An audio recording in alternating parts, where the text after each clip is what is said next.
नमस्कार। आकाशवाणी देहरादून से प्रस्तुत हैं प्रादेशिक समाचार। पहले मुख्य समाचार। उत्तराखंड जल विद्युत निगम ने अब तक का एक दिन में सर्वाधिक 25.91 मिलियन यूनिट विद्युत उत्पादन कर रिकॉर्ड बनाया है। प्रदेश के विभिन्न जिलों के ग्रामीण क्षेत्रों के चहुमुखी विकास के लिए मेरा गांव मेरा सड़क योजना के तहत 36 सड़क योजनाओं को स्वीकृति दी गई है।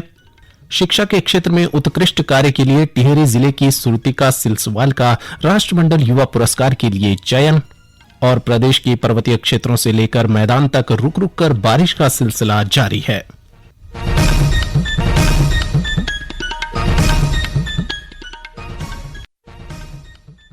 दोपहर समाचारों के साथ मैं संजय भंडारी। अब समाचार विस्तार से।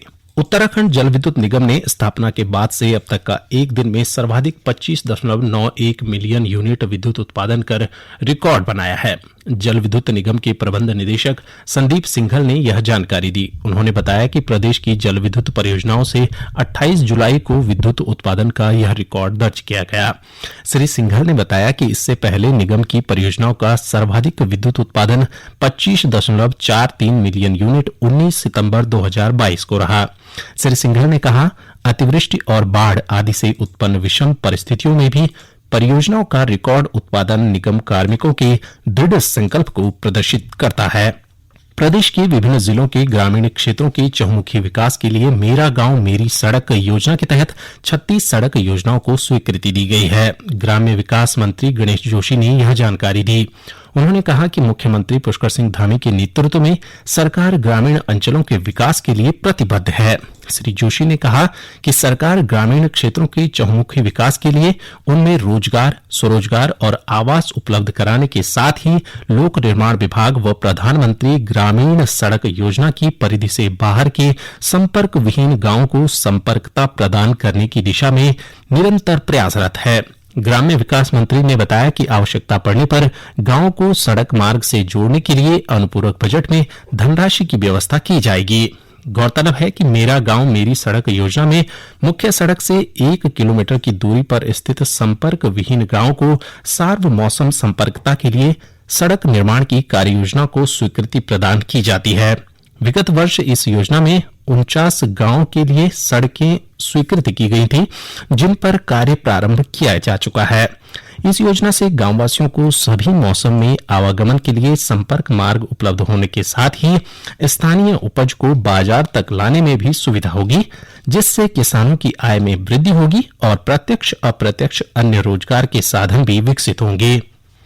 चमोली जिले में पुलिस, परिवहन, स्वास्थ्य और सड़क निर्माण से जुड़े विभागीय कार्मिकों को भारत सरकार के इंटीग्रेटेड रोड दुर्घटना डेटाबेस ऐप से संबंधित विषयों का प्रशिक्षण दिया गया। इस ऐप की सहायता से सड़क दुर्घटनाओं के वास्तविक कारणों का विश्लेषण किया जा सकेगा। चमोली सूचना विज्ञान केंद्र में आईरेड ऐप के प्रबंधक दीपक सिंह रावत ने बताया कि इस ऐप से ब्लैक स्पॉटों पर सुरक्षात्मक कार्य करते हुए संभावित दुर्घटनाओं को कम किया जा सकता है। गौरतलब है कि आईरेड ऐप की सहायता से दुर्घटना डाटा का विश्लेषण कर इसके कारणों और स्थानों का पता लगाया जा सकता है। डाटा विश्लेषण के आधार पर दुर्घटनाओं को रोकने के बारे में योजना बनाने में बहुत सुविधा मिलती है। इस ऐप के माध्यम से कम समय में सड़क दुर्घटना के कारणों को विश्लेषित किया जा सकता है। इस ऐप से पुलिस, परिवहन, स्वास्थ्य और सड़क निर्माण से संबंधित विभाग इससे जुड़े हुए रहेंगे। आईरेड से उत्तराखंड परिवहन का वाहन ऐप इंटीग्रेटेड रहेगा। इस ऐप में वाहन का नंबर अंकित करते ही पूरी जानकारी एप्लीकेशन उपयोगकर्ता को मिल जाएगी।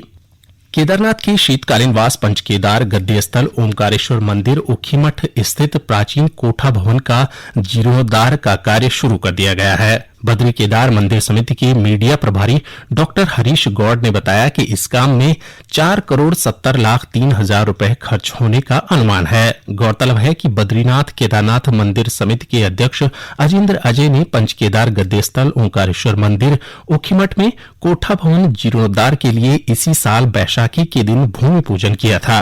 मंदिर का जीर्णोद्धार 3 चरणों में प्रस्तावित है। पहले चरण में भैरवनाथ मंदिर, पंचकेदार गद्दी, मां बाराही मंदिर, भोग मंडी और दूसरे चरण में मां चंडिका मंदिर, उषा अनिरुद्ध विवाह स्थल, आदि गुरु शंकराचार्य मंदिर का जीर्णोद्धार प्रस्तावित है, जबकि तीसरे चरण में ओंकारेश्वर मंदिर के परिसर और बाहर अवस्थापना सुविधाओं जैसे सड़क, पार्किंग, पेयजल व जन सुविधाओं को विकसित किया जाना है। ये समाचार आकाशवाणी के देहरादून केंद्र से प्रसारित किए जा रहे हैं। ताजा समाचार के लिए आप हमारे फेसबुक पेज आकाशवाणी समाचार उत्तराखंड और ट्विटर हैंडल @AIRnews_DDN को फॉलो कर सकते हैं। ये समाचार यूट्यूब चैनल आकाशवाणी समाचार उत्तराखंड को सब्सक्राइब कर सुने जा सकते हैं। साथ ही आकाशवाणी की वेबसाइट www.newsonair.gov.in/उत्तराखंड पर लॉग इन कर देख सकते हैं। शिक्षा के क्षेत्र में उत्कृष्ट कार्य के लिए टिहरी जिले की श्रुतिका सिलसवाल का राष्ट्रमंडल युवा पुरस्कार के लिए चयन किया गया है। इस प्रतिष्ठित पुरस्कार के लिए राष्ट्रमंडल देशों से 50 युवा नामित किए गए हैं। इनमें श्रुतिका सहित 4 भारतीय शामिल हैं। पुरस्कार 14 सितंबर को लंदन में दिया जाएगा। विद्यालय शिक्षा के महानिदेशक बंशीधर तिवारी ने श्रुतिका की उपलब्धि पर प्रसन्नता व्यक्त करते हुए कहा कि यह प्रदेश के लिए गर्व की बात है। उन्होंने श्रुतिका को शुभकामनाएं दी और शिक्षा के क्षेत्र में और अधिक मेहनत से कार्य करने को कहा। और अब एक नजर आज के मौसम पर। प्रदेश में पहाड़ से लेकर मैदान तक रुक रुक कर बारिश का सिलसिला जारी है। राज्य में हो रही बारिश से पहाड़ी मार्गों पर मलबा आने और भूस्खलन की घटनाओं से आम जनजीवन प्रभावित हो रहे हैं। वहीं मौसम विभाग ने 4 अगस्त के लिए प्रदेश के अधिकांश जिलों में भारी बारिश का येलो अलर्ट जारी किया है। राज्य आपदा परिचालन केंद्र के अनुसार राज्य में 4 बॉर्डर मार्ग सहित 165 सड़कें अवरुद्ध हैं। बीआरओ टीम बंद बॉर्डर मार्गों को खोलने का कार्य कर रही है। इस बीच आज सुबह देहरादून सहित अन्य इलाकों में हल्की धूप के साथ दिन की शुरुआत हुई। प्रदेश भर में आज सावन की सोमवार पर सुबह से ही मंदिरों में जलाभिषेक के लिए भक्तों की भीड़ जुटी रही। मंदिरों को भी विशेष रूप से सजाया गया है। देहरादून के पृथ्वीनाथ, टपकेश्वर, पशुपतिनाथ समेत अन्य मंदिरों में पूजा अर्चना के लिए लोगों की भीड़ जुटी रही। पौड़ी, टिहरी, चमोली, रुद्रप्रयाग, बागेश्वर, चंपावत समेत अन्य जिलों में सुबह सवेरे से भक्त शिव पूजन के लिए मंदिरों में जुटे हुए हैं।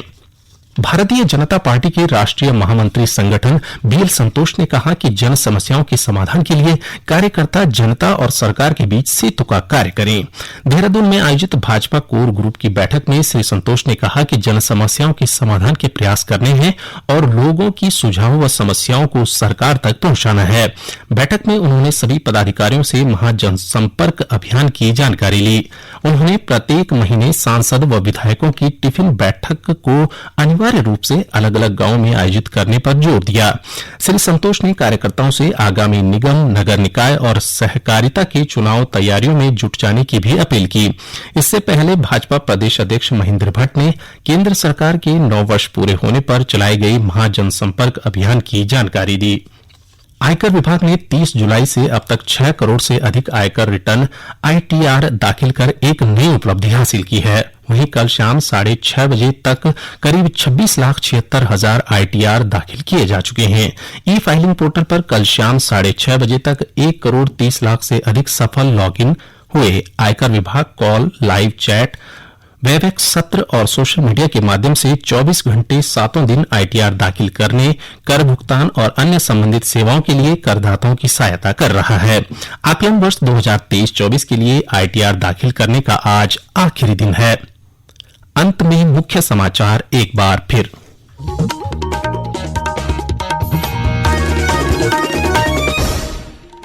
उत्तराखंड जल विद्युत निगम ने अब तक का एक दिन में सर्वाधिक 25.91 मिलियन यूनिट विद्युत उत्पादन कर रिकॉर्ड बनाया है।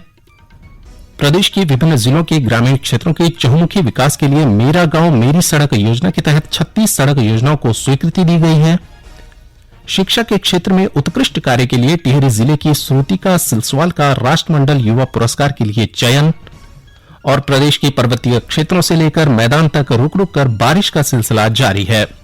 इसके साथ ही प्रादेशिक समाचार का ये बुलेटिन समाप्त हुआ। नमस्कार।